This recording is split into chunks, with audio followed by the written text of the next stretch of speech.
This is part 1 of a 2-part series.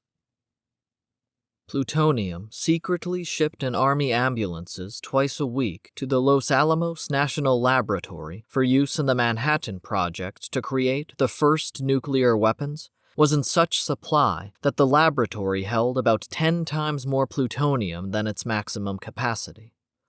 The water used to cool the toxic plutonium was dumped unceremoniously behind the lab in various ditches and streams. Plutonium in the Los Alamos and Pueblo Creeks was deadly.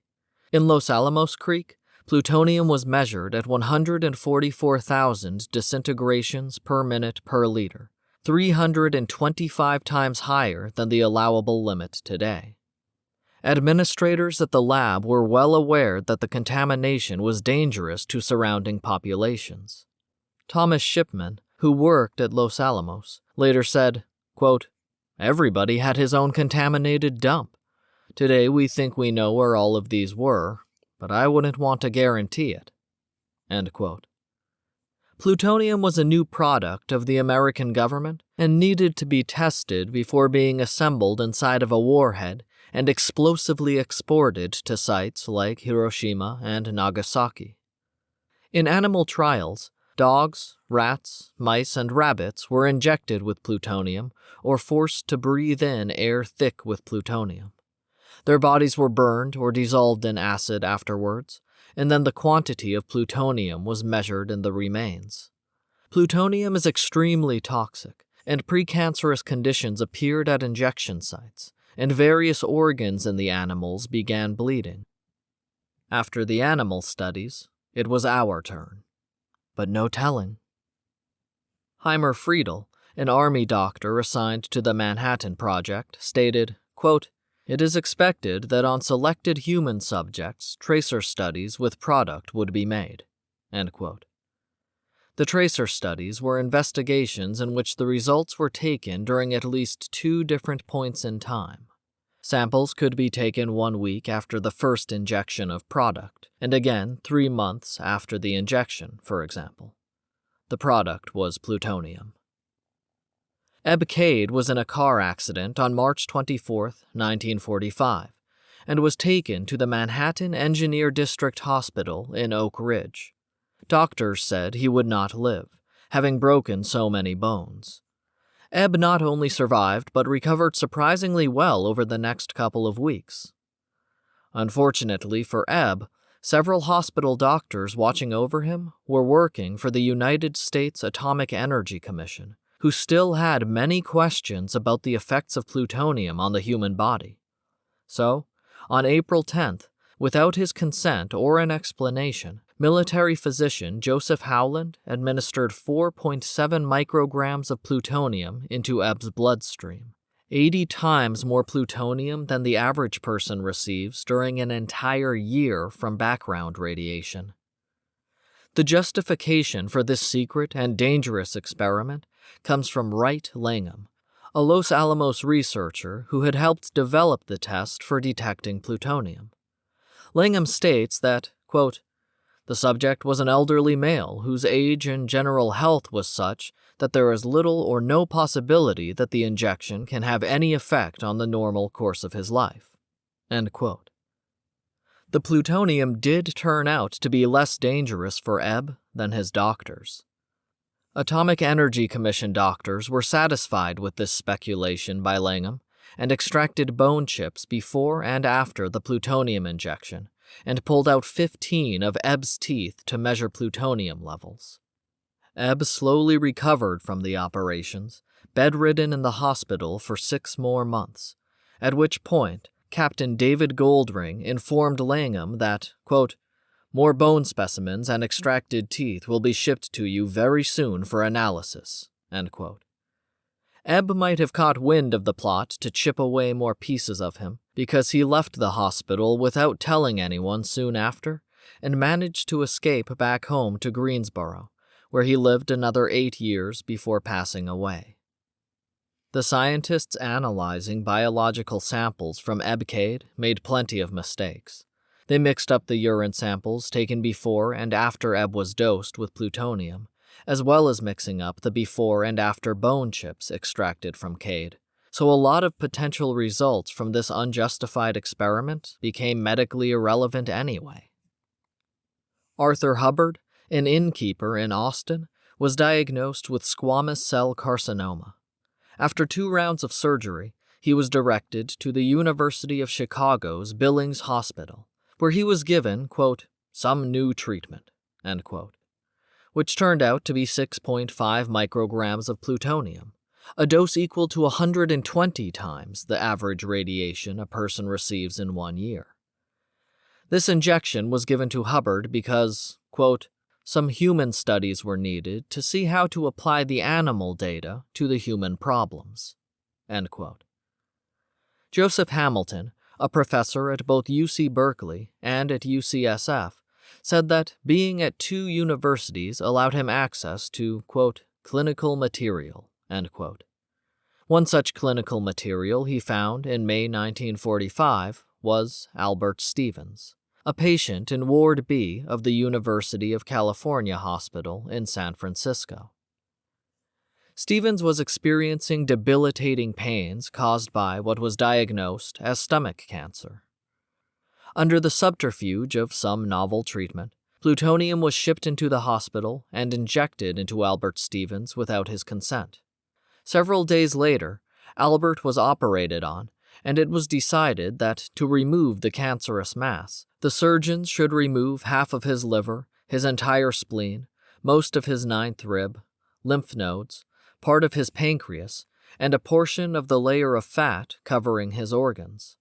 The surgery was successful, and Earl Miller, a doctor at the UC Hospital who was covertly working with the Metallurgical Laboratory, or METLab, part of the Manhattan Project, was allowed to remove a portion of each body part removed from Albert under the pretense of special studies. Miller would measure the different tissues and bone for radiation levels resulting from the plutonium injection he quietly administered without Albert's consent. Earl Miller and the other doctors who had operated on Stevens were shocked to discover later that Albert Stevens didn't even have cancer. The reason Stevens had been operated on and had several organs partially or completely removed turned out to be a benign ulcer that didn't require nearly so extensive a surgery, if one was required at all.